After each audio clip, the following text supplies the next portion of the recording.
오늘은 건지시는 하나님이라는 제목으로 말씀을 나누도록 하겠습니다. 테이큰이라는 영화가 있습니다. 이 영화는 범죄 영화입니다. 전직 특수요원의 아버지에게 철부지 같은 외동딸이 있습니다. 어느 날 외동딸이 친한 친구와 함께 파리 여행을 가겠다고 졸랐습니다. 고지시간 아버지는 여자애 둘이 어디 파리 여행을 하느냐, 그 위험한 파리를 어떻게 여행하겠냐면서 허락해 주지 않습니다. 이것을 본 아내는 국가를 위해서 헌신한 반만이라도 가족을 위해 헌신하라고 나무랍니다. 아내의 그 나무람에 생각이 바뀌게 됩니다. 딸에게 숙박하는 곳, 그 어딘지를 반드시 알려주고 밤마다 전화를 하라는 그 조건으로 파리 여행을 허락해 줍니다. 여행 당일 파리 공항에 내린 딸과 그 친구는 들떠 있습니다. 그런데 의문의 남자가 이들에게 접근합니다. 이 남자는 인신매매의 바람잡이였습니다. 결국 딸이 납치되는데 이 딸은요, 그 긴급한 상황에서 아버지에게 전화를 합니다. 아버지는 인신매매단에게 잡히는 그 모든 상황을 전화기로 다 듣습니다. 이후 딸을 구하기 위한 아버지의 절박한 사투가 벌어집니다. 그 영화의 내용의 대부분이 아버지가 딸을 구하는 내용입니다. 결국 아버지는 그 딸을 구합니다. 이 영화를 보면서 하나님을 아버지라 부르는 우리 그리스도인들이 언뜻 떠올랐습니다. 세상 가운데 살고 있는 우리가 이 딸과 같다는 생각이 들었습니다. 우리 그리스도인들은 세상 가운데 살고 있습니다. 그런데 이 세상은 너무나 거친 세계입니다. 수많은 포식자들이 호시탐탐 기회를 노리고 있습니다. 곧 아프리카의 정글과 같습니다. 조금만 방심하면 포식자들이 바로 달려듭니다. 우리가 이 세상에서 그리스도인으로서 생존하기가 만만하지 않다는 것입니다. 그런데 우리는 이렇게 예배를 드리고 있습니다. 지금 생존하고 있다는 증거입니다. 그리고 우리는 이 예배를 넘어서 거룩한 꿈을 꾸고 있습니다. 하나님께서 부르신 그 비전의 삶을 추구하고 있습니다. 우리의 상황과 형편이 어떠하든지 우리는 이것을 꿈꾸고 이것을 추구하고 있습니다. 어떻게 이 삶이 가능했을까? 내 힘으로 된 것인가? 질문해 볼 필요가 있습니다. 그리고 이 삶이 앞으로 어떻게 실현될까? 내 힘으로 가능할까? 한번 생각해 볼 필요가 있습니다. 오늘 본문은 이것에 대한 분명한 답을 주고 있습니다. 본문 시편 40편은요, 다윗이 자신의 경험담을 고백한 시입니다. 1절 다 함께 읽겠습니다. 내가 여호와를 기다리고 기다렸더니 귀를 기울이사 나의 부르짖음을 들으셨도다. 다윗이 이렇게 고백했습니다. 여호와를 기다리고 기다렸더니. 그 영어 표현은요, 내가 하나님의 도움을 인내하며 기다렸다. 끈기 있게 기다렸다. 이런 내용입니다. 다윗이 하나님의 도움을 간절히 기다렸다는 것입니다. 그러면 하나님의 도움이 필요했던 그 상황이 무엇이었을까? 2절이 그 답입니다. 2절 함께 읽겠습니다. 나를 기가 막힐 웅덩이와 수렁에서 끌어올리시고 내 발을 반석 위에 두사 내 걸음을 견고하게 하셨도다. 중요한 단어가 있습니다. 기가 막힐 웅덩이와 수렁. 이 다윗이 고백한 자기의 기가 막힐 웅덩이와 수렁, 이게 무엇이었을까? 기가 막히다는 것은요, 끔찍하다, 소름 끼치다라는 것입니다. 절대 위기죠. 빠져나올 수 없다는 것을 말합니다. 수렁은 늪지대잖아요. 이 늪에 빠질 때 우리가 나오려고 발버둥 치면 더 빠져들어갑니다. 그러니까 힘쓸수록 더 빨려 들어가니까 여기 빠져나오기 쉽지 않다, 이렇게 해석할 수 있습니다. 이 시편 시기, 다윗이 자신의 어떤 상황을 이렇게 기가 막힐 웅덩이와 수렁이라 했느냐 구체적으로 적시되지는 않았습니다. 그러나 우리가 분명히 추측할 수 있습니다. 다윗의 삶을 우리가 알 수 있기 때문입니다. 다윗의 삶은요, 파란만장한 인생이었습니다. 17세에 골리앗을 쳐 죽이고 이스라엘의 영웅이 되었습니다. 그러나 사울 왕의 시기와 질투를 받아서 13년간 도망자로 살아갑니다. 그리고 이스라엘 전체가 다윗을 배반했습니다. 날마다 죽음의 고비를 넘겨야 하는 그런 상황이었습니다. 충분히 기가 막힐 웅덩이와 수렁이었습니다. 사울에게 쫓긴 것은 다윗의 잘못이 아닙니다. 오로지 시기 질투한 장인에 의해서 그렇게 된 것입니다. 가장 중요한 청년의 때, 곧 20대가 고스란히 도망자의 생활이었습니다. 다음으로 생각할 수 있는 기가 막힌 웅덩이와 수렁은요, 자기가 원인이 된 죄입니다. 햇사람 우리아의 아내 바세바를 범했습니다. 그리고 우리아를 죽이는 살인죄를 저지릅니다. 이런 기가 막힐 웅덩이와 수렁이 어디 있겠습니까? 다윗은요, 자기가 왕이 되면 이 권력을 이렇게 사용할 줄 예상했을까요? 전혀 예상하지 않았을 것입니다. 왜냐하면 사울이라는 반면 교사가 있었습니다. 자신이 사울 왕에게 당하면서 왕이 권력을 어떻게 사용해야 하는지 배웠습니다. 그리고 어떻게 사용하면 안 되는지를 뼈저리게 배웠을 것입니다. 그런데도 다윗은요, 사울보다 더 악랄한 죄를 지었습니다. 이후에 이 죄의 대가로 가정의 풍파가 일어납니다. 아들들 사이의 살인과 권력 싸움, 아들 압살롬이 반기를 들어서 모반합니다. 죽을 지경에 처하게 되었습니다. 수치 중에 수치입니다. 다윗의 삶을 외적으로 이렇게 보면요, 평안한 날이 없었을 것 같습니다.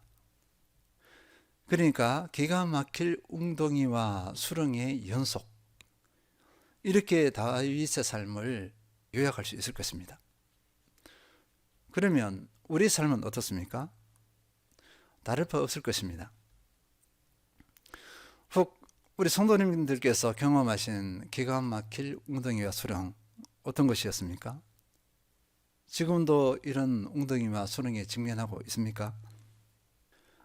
우리 인생길은요, 내가 원하지 않는 수많은 낭만들, 내가 원하지 않는, 또 어찌할 수 없는 수많은 난관들이 기다리고 있습니다. 또 우리 그리스도인들에게는요, 사탄 마귀의 공격, 세상의 공격에 완전히 노출되어 있습니다. 언제 어떤 모습으로 공격해 올지 모릅니다. 불가항력의 영역입니다. 한번 예를 보면요, 내 자신의 죄악된 속성으로 인해 다가오는 기가 막힐 웅덩이와 수렁이 있습니다. 또 그릇된 가치관, 세상과 세상에 있는 것들을 사랑하면서 오는 기가 막힐 수렁과 웅덩이가 있습니다. 출애굽기를 보면요, 출애굽 과정에서 이스라엘 백성들은요, 일부가 그 이집트를, 그때 애굽이라 그러죠. 이집트, 그때 대제국입니다. 그 나라를 동경하고 크게 보았습니다. 이집트가 크게 보이니까 계속 불평합니다. 하나님의 백성으로 사는 것이 보잘것없어 보였습니다. 한마디로 말하면 세상의 힘과 능력에 주눅이 든 것입니다. 그리고 하나님의 백성으로 구별된 삶, 거룩한 삶을 사는 것을 불편해했습니다. 그러니까 세상의 삶의 방식에 익숙해 있었기 때문입니다.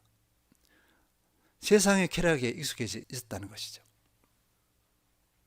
만약 지금 내가 그런 모습이라면 내가 기가 막힌 웅덩이와 수렁에 빠져 있다고 보면 되겠습니다. 또 삶의 자리에서 두려움이 있습니다. 미래에 대한 두려움이 있습니다. 때론 낙담하고 좌절합니다. 그리고 설마 했던 내게 우울증이 다가옵니다.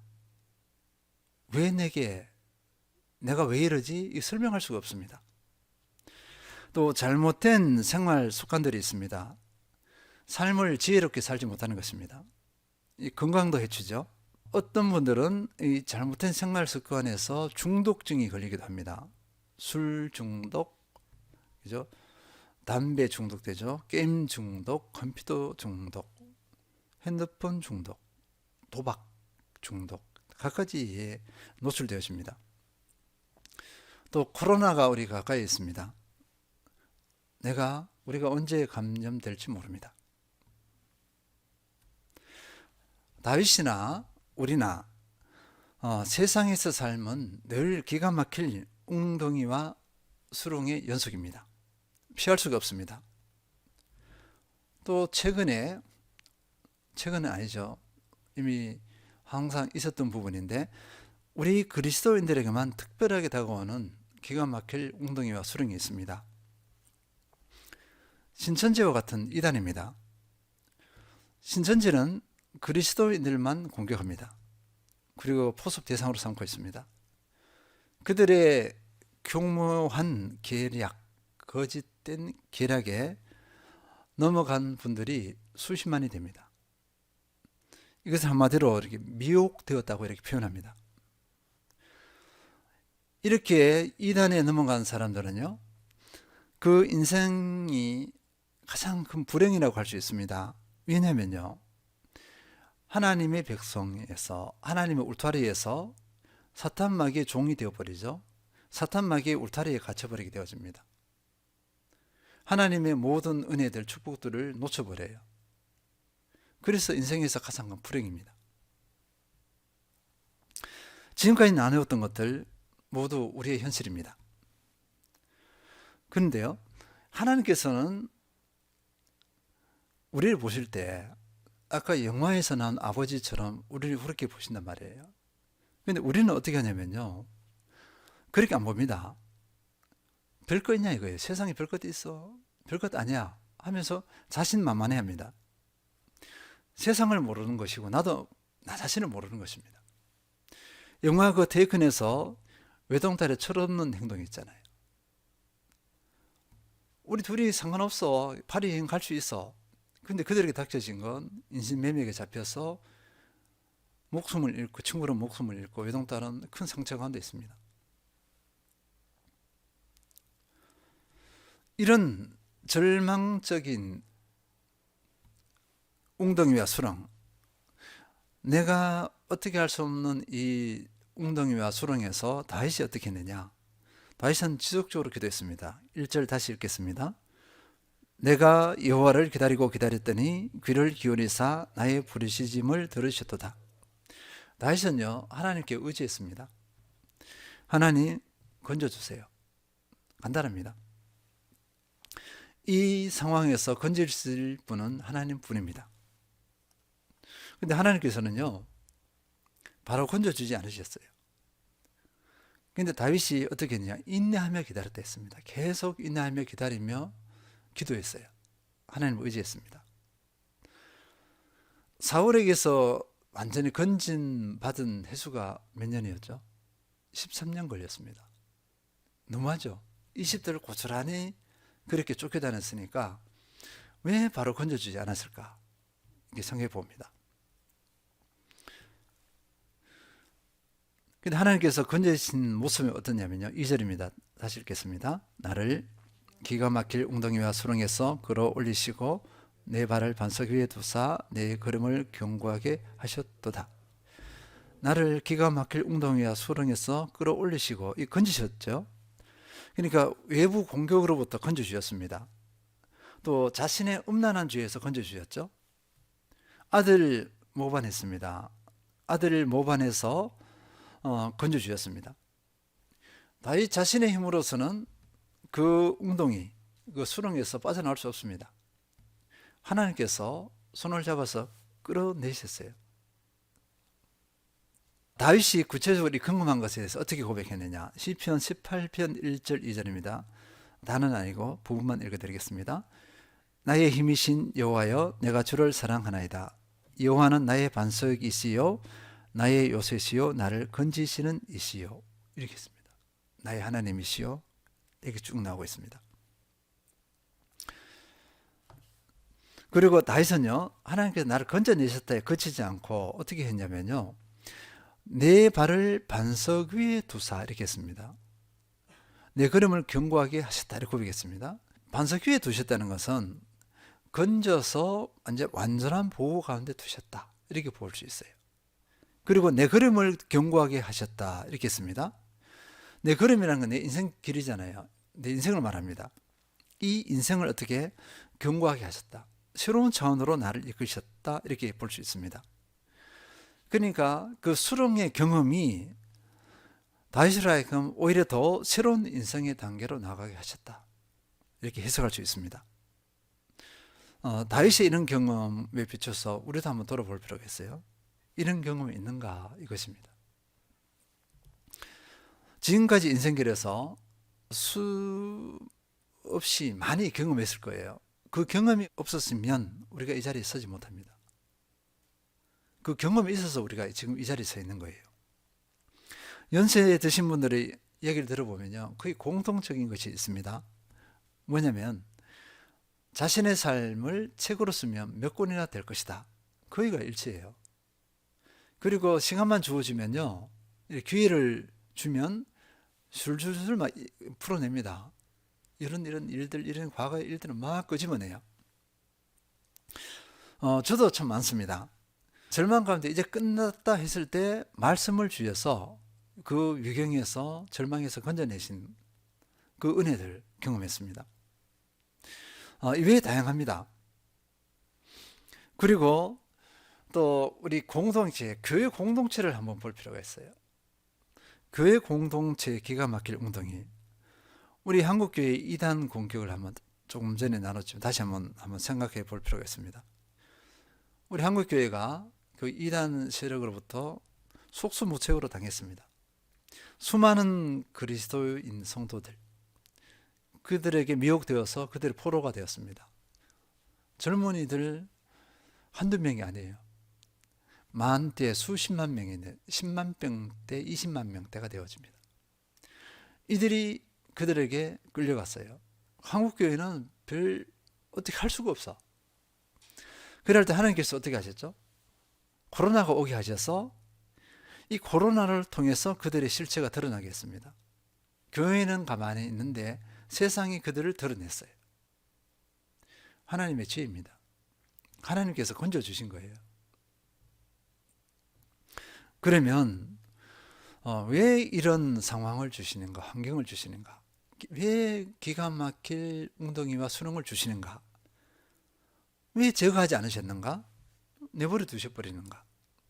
내버려 두시는 것을 다른 말로 표현하면 허용하시는 거죠. 왜 그 웅덩이와 수렁을 허용해 버리시는가. 우리 모두의 궁금증입니다. 근데 이미 대부분 답을 가지고 있어요. 경험이 있잖아요. 경험을 했고 말씀이 있습니다. 근데 알고 있는데 이 삶으로 적용하기가 쉽지 않은 거죠. 부모님께 과잉보호를 받는 자녀들을 봅니다. 부모님은 잘 몰라요. 그냥 사랑스럽잖아요. 근데 그것을 지켜보는 제3자 어떻게 하느냐, 알고 있어요. 딱 한마디로 합니다. 저러면 안 되는데. 다른 거 없어요. 나는 아니라 하지만 제3자는 너무 잘 알아요. 저렇게 하면 안 되는데. 그 자녀들은 왜 그러냐면요, 그 자녀가 너무나 이기적입니다. 자기밖에 모르죠. 이런 자녀들, 과잉보호 받은 자녀들은요, 공동체 생활을 잘 못해요. 군대 생활 같은 거 잘 못합니다. 그러니까 사회의 부적응자가 되어버려요. 그래서 과잉보호 받은 자녀들에게서 상대방들의 반응이 뭐냐면 철이 들지 않았다, 이런 말을 자주 합니다. 아직 철들려면 멀었어. 그런 분들이 많이 이 소리를 듣습니다. 그리고 부모님의 사랑과 수고를 잘 몰라요. 아이러니합니다. 그런데요, 자녀들을 조금 방임합니다. 스스로 경험하고 체득하도록 이게 방임한 자녀들은요, 오히려 다른 사람들을 배려할 줄 알고 공동체 생활도 잘해요. 그리고 부모님을 더 공경하는 것 같습니다. 이게 현실입니다. 하나님께서도 마찬가지입니다. 우리가 부딪혀야 할 수렁과 웅덩이 제거하지 않으세요.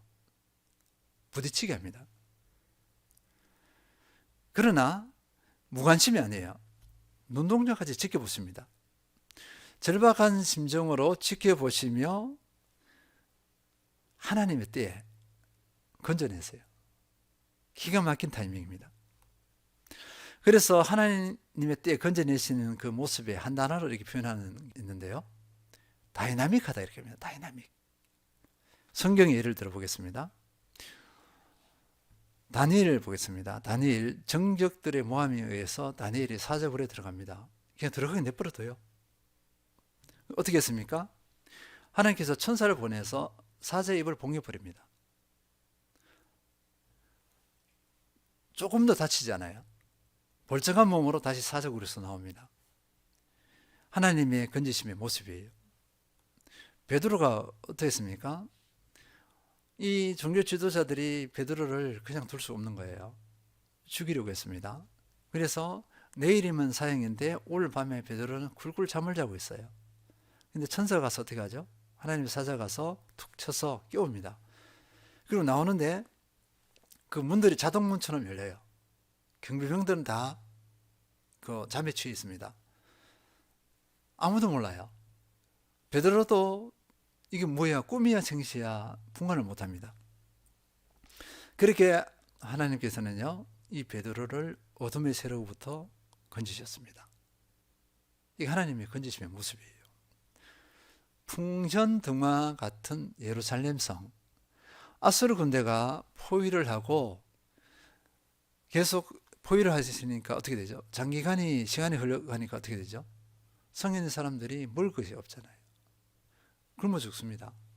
때로는 인육을 먹기까지 해요. 그래서 아수르 군대 칼에 죽거나 굶어 죽거나 아니면 전염병에 죽거나 하는 상황, 그 절박한 상황에서 하나님께서 어떻게 했냐면요, 그 아수르 군대, 포위하고 있는 아수르 군대 18만 명을 죽이셨어요. 하룻밤에. 하나님의 건지심은 이러합니다. 다이나믹합니다. 그러면 나를 기가 막힌 수렁과 웅덩이에서 건지시는 하나님께 내가 어떻게 반응해야 할 것인가? 이것을 나누고 마무리하도록 하겠습니다. 오늘 말씀을 통해서 확인하겠습니다. 첫 번째요, 3절 읽겠습니다. 새 노래 곧 우리 하나님께 올릴 찬송을 내 입에 두셨으니 많은 사람이 보고 두려워하여 여호와를 의지하리로다. 우리 하나님께 올릴 찬송을 이렇게 내 입에 두셨다 합니다. 다른 말로 말하면 하나님께 건짐을 받은 다윗이 하나님께 감사하며 찬양했다예요. 하나님께서 다윗을 건지신 것을 인정한 거죠. 그리고 감사로 찬양을 올려드렸다, 이렇게 요약할 수 있습니다. 하나님을 인정하고 감사로 찬양을 올려드려 하나님께서 이것을 어떻게 받으실까요? 영광으로 받으십니다. 실제로 이 찬양과 감사 찬양으로 영광을 올려드린다는 것은 하나님의 그 존재, 그 능력, 그 어떠하심을 인정하는 것입니다. 하나님과의 관계에서 이것은 필수예요. 이것이 되어지면 하나님과의 관계가 제대로 형성되어집니다. 그래서 하나님께서 감사 찬양을 기뻐 받으시고 이것을 요구합니다. 요구해. 그것을 요구하는 것이 쉽게 말하면 자기 우상화 그런 영이 아니에요. 그것을 하게 되어지면 그 사람이 살아납니다. 그래서 하나님께서 명령을 해요. 찬양하라고 이렇게 합니다. 시편 69편 30절에서 31절 내가 노래로 하나님의 이름을 찬송하며 감사함으로 하나님을 위대하시다 하리니 이것이 속옷 뿔과 굽이 있는 항소를 드림보다 여호와를 더욱 기쁘시게 함이 될 것이라. 나를 건지신 하나님께 감사, 찬양으로 영광을 돌려드린 거 우리가 마땅히 할 바입니다. 이 하나님께 감사와 찬양으로 영광 돌리는 이 거룩한 요구죠, 요구. 그죠? 또 의무입니다. 의무에 능히 승리하는 우리 모든 성도님들 되시길 기원합니다. 두 번째는요, 4절입니다. 여호와를 의지하고 교만한 자와 거짓에 치우치는 자를 같이 읽겠습니다. 아니하는 자는 복이 있도다. 네, 여호와를 의지하고 있습니다.